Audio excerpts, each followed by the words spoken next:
الحمد للہ رب العالمین والصلاة والسلام علی رسولہ الکریم وعلی آلہ واصحابہ اجمعین۔ گزشتہ سبق میں تراجم کی 4 اقسام آپ نے پڑھی، ان میں سے پہلی قسم کون سی ہے؟ تو یہ بخاری شریف کے اکثر تراجم جو ہیں یعنی بہت بڑی اکثریت اسی قسم کی ہے کہ جس میں ترجمۃ الباب کے بعد حدیث مسند مرفوع کا ذکر کیا گیا ہے۔ اس کے بعد دوسری قسم ہے مجردہ غیر ماضی۔ اس کی کیا تعریف ہے؟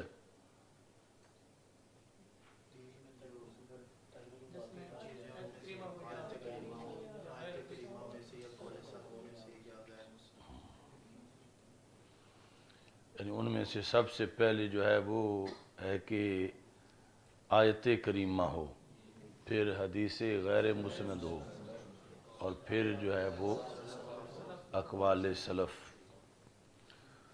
اچھا جی،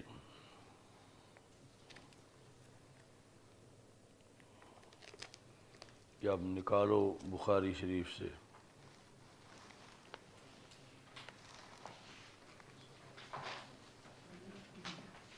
صفحہ نمبر 199۔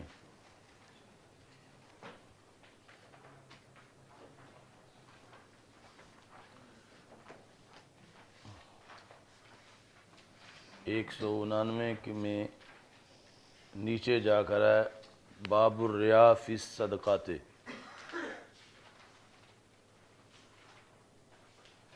نصف سے نیچے۔ 99 نکالا ہے نا سب نے؟ نظر آیا باب الریا فی الصدقات؟ ابھی سب کو نظر نہیں آیا؟ آ گیا سب کو؟ کیونکہ آگے اس میں منطبق کرنی ہے تعریف۔ سب کو نظر آ رہا ہے؟ تو باب الریا فی الصدقات یہ ہو گیا ترجمۃ الباب۔ تو ترجمۃ الباب کے بعد اگلا باب ہے باب لا یقبل اللہ صدقۃ۔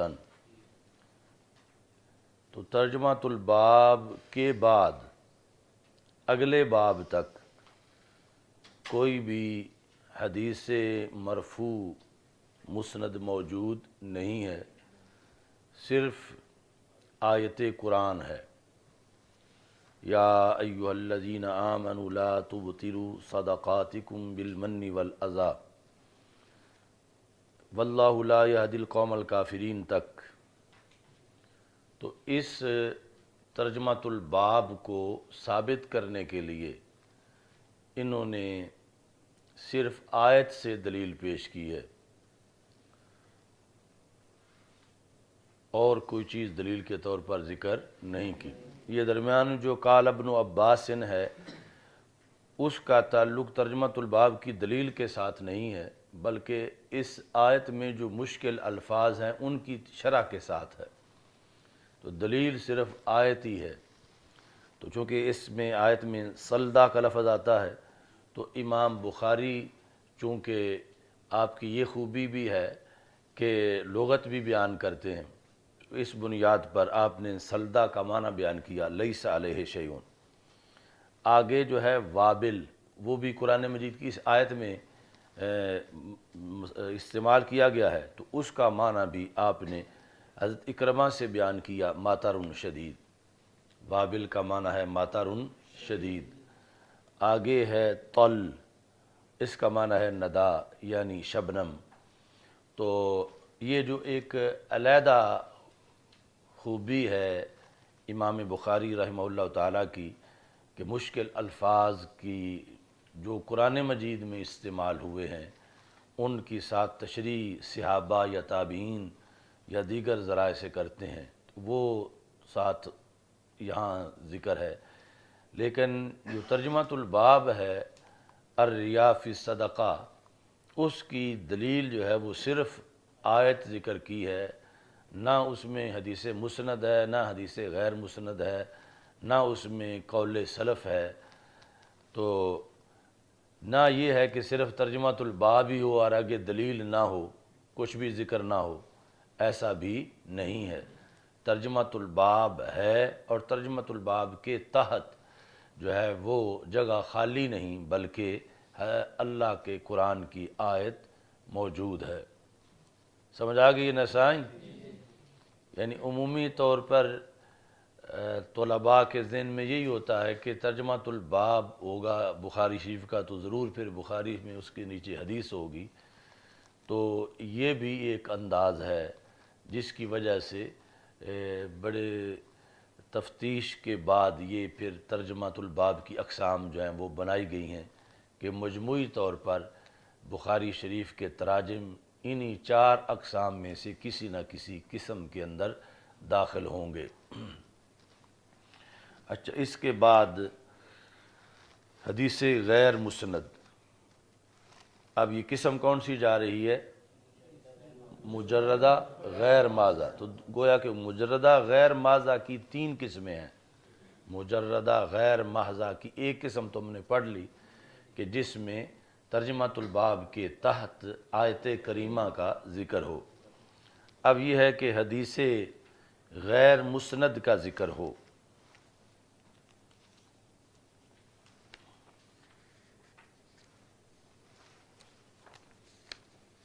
تو یہ 109 صفحہ نکالیں، سب کا چھاپا ایک ہی ہے نا؟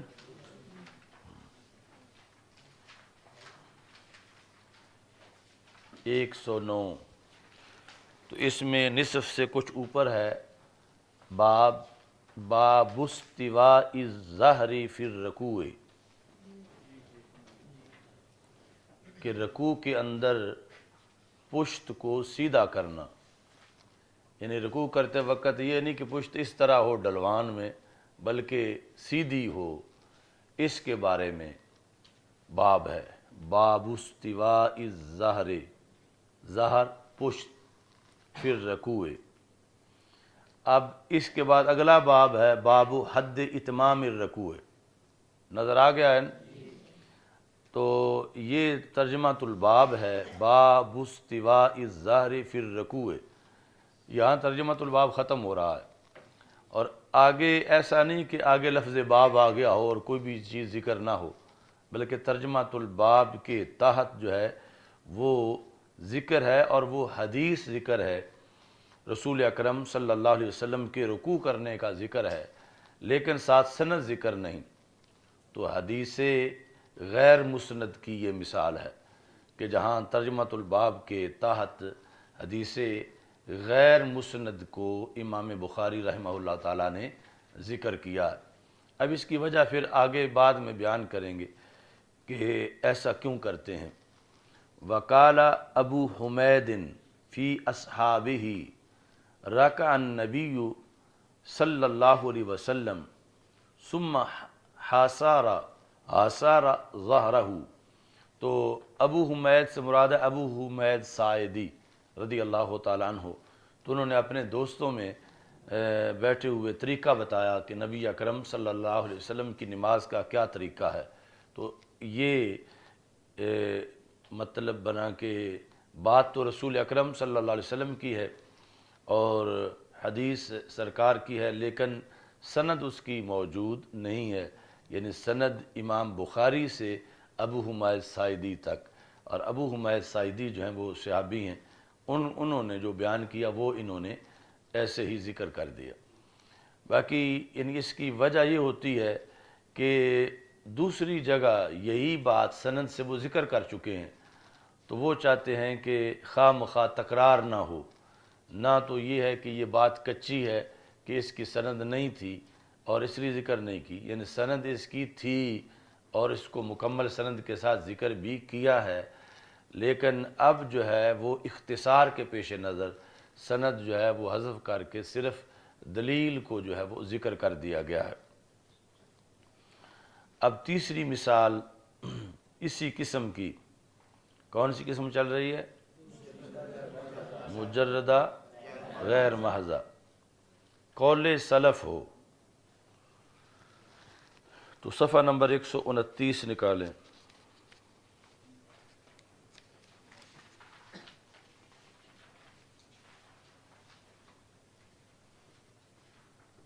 اس میں نصف سے تھوڑا سا نیچے ہے، باب صلاۃ الطالب والمطلوب راکبا و ایماء،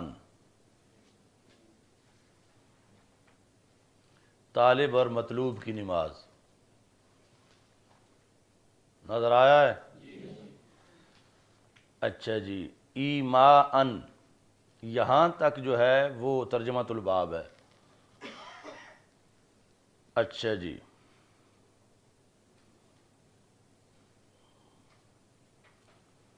باب الصلاۃ طالب والمطلوب۔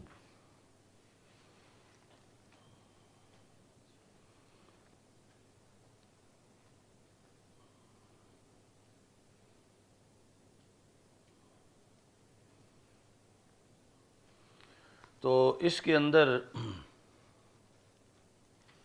طالب اور مطلوب کی تعریف یہ ہے کہ جنگ ہو رہی ہو تو